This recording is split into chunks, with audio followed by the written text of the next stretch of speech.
L'avenir des accords régionaux pour Madagascar et pour le continent africain, je pense, est extrêmement important. C'est une opportunité, comme ça peut être également un risque à bien des égards. Et on l'a vu lors des échanges avec l'ensemble des industriels aujourd'hui, il y a énormément de questionnements. Je martellerai juste l'aspect opportunité. Je crois qu'il y a effectivement une réelle opportunité pour proposer à l'ensemble de la région et à l'ensemble du continent africain notre potentiel, nos ressources également et la valeur ajoutée que nous pouvons créer au travers de nos industries et de nos compétences ici nationales à Madagascar. Donc c'est quelque chose qui doit se construire, qui doit s'accompagner également et le ministère de l'Industrialisation et du Commerce se tient à côté et a la volonté réelle en fait d'accompagner l'ensemble des acteurs dans l'intégration justement de ces zones de libre-échange et principalement au travers des accords régionaux. Renforcés actuellement puisque nous avons pris au travers de l'ancien ministre de l'Industrialisation le secrétariat général de la COI, donc déjà en ce qui concerne Maurice, les Seychelles, les Comores et Madagascar. Une réelle opportunité mais qui se prépare et je pense que nous devons aborder des sujets de sécurité, de biosécurité, de normalisation et de qualité. Et c'est comme ça que nous pourrons en fait affronter sereinement les opportunités de ces zones-là.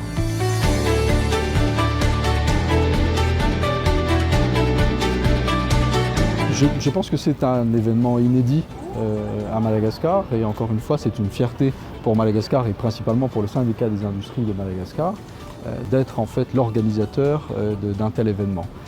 Aujourd'hui, fort de l'expérience du passé, de l'histoire et de la valeur du capital humain à Madagascar et des investissements qui ont été réalisés, nous avons énormément à proposer. Donc ce sera l'occasion de faire un branding réel, un état également de ce que Madagascar peut apporter comme contribution au développement et de la région et du continent, mais une opportunité également d'échanger avec l'ensemble des décideurs et c'est là où j'encourage réellement la participation des vrais décideurs à ce CEO Summit pour justement pouvoir avoir un niveau décisionnaire, un niveau d'échange digne en fait des ambitions que nous nous donnons sur le continent africain de transformation économique. Donc j'attends énormément de ce sommet auquel notre département participera avec beaucoup de bienveillance et avec certainement aussi l'apport en ce qui concerne le cadre du climat des affaires à Madagascar et l'accompagnement également des investissements.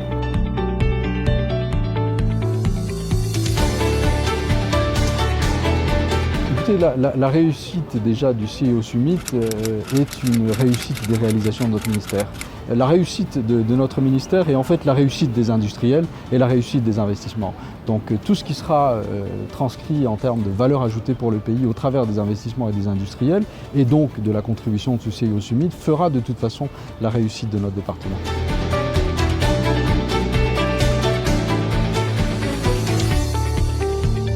Reprenons ensemble un certain nombre de discussions et un certain nombre de sujets. Madagascar aujourd'hui a la réelle volonté de transformer sa position, transformer l'économie et l'industrie nationale et de reprendre justement les discussions et les coopérations et l'ouverture avec l'ensemble des autres pays, principalement de la région, du continent et pourquoi pas d'ailleurs également. Les échanges commerciaux des dernières années entre Madagascar et le reste du monde montrent qu'il y a encore une réelle opportunité dans le développement. Donc, écoutez, je pense que le message est positif, le message est clair, le message de son Excellence le Président de la République également est très encourageant puisque nous arrivons aujourd'hui à une étape cruciale en ce qui concerne la transformation agricole, transformation agroalimentaire et vers un objectif d'autosuffisance. Rien que ça, je crois que ça pose les bases aujourd'hui en fait d'un réel décollage de l'économie et qui permettra à l'ensemble de nos compatriotes également d'être plus sereins dans l'industrialisation et la transformation économique qui est notre mission actuelle.